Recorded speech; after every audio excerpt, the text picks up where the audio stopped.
पूछने के लिए कि उसकी एग्ज़ाम कैसी होती है।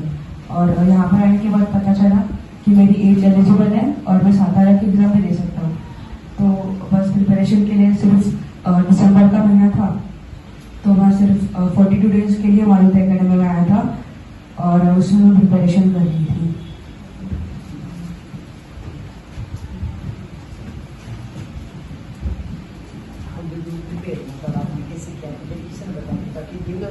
आपसे जो मोटिव उसमें अच्छी बात है ना, आपसे बताइए आपको भी बताऊँ सब डरो मत।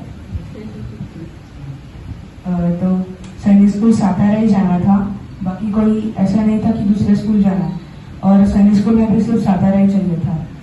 तो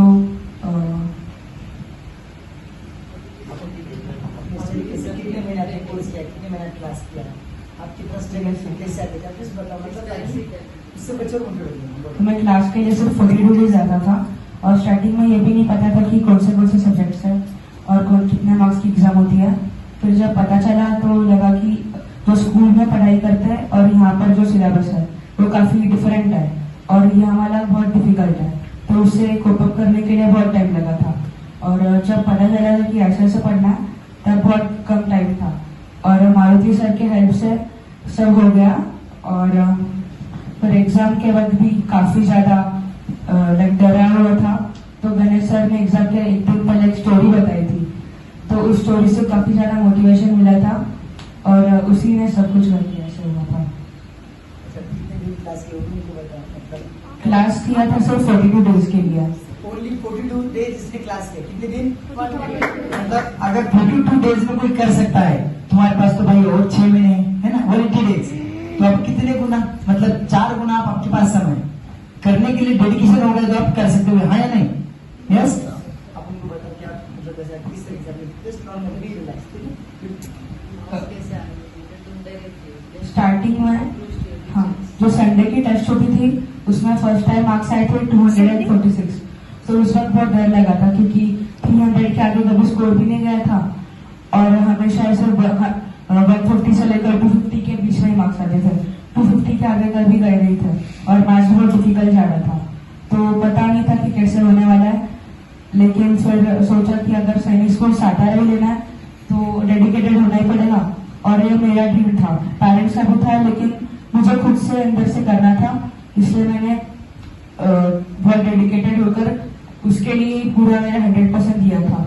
मैंने उसमें मेरा 100% दिया क्योंकि मुझे ना लगे एग्जाम के बाद कि मैं और थोड़ा देर पढ़ लेता तो और ज्यादा मार्क्स आते थे।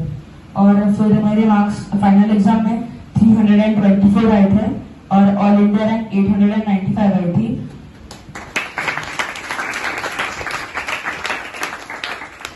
फिर भी फर्स्ट राउंड बने हुए लिस्ट में नाम नहीं आया था, सेकेंड राउंड में भी नहीं, थर्ड नहीं, फोर्थ नहीं, और फिर वेटिंग लिस्ट में अभी 5th वेटिंग लिस्ट में नाम आया था।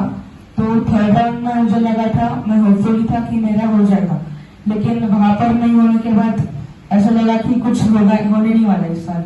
तो मुझे लगा कि अगले साल वापस देना पड़ेगा और उससे वापस एक बार मुझे 9th स्टैंडर्ड रिपीट करना पड़ेगा, तो उससे एनडीए के प्रिपरेशन के लिए भी मुझे 1 साल कम मिल जाएगा। तो उससे भी बहुत डरा हुआ था, सारे होप छोड़ दिए थे।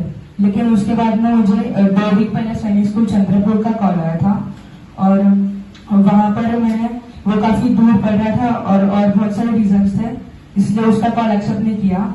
लेकिन इस वीक के मंडे को सैनिक स्कूल सातारा का कॉल आया था, तो उसके कॉल से फिर थर्सडे पर मेडिकल था, तो सिर्फ उसके लिए भी इंटरनल मेडिकल के लिए भी भर करने के लिए 2-3 दिन थे, तो उसमें अभी मुझे लगा कि हो जाएगा।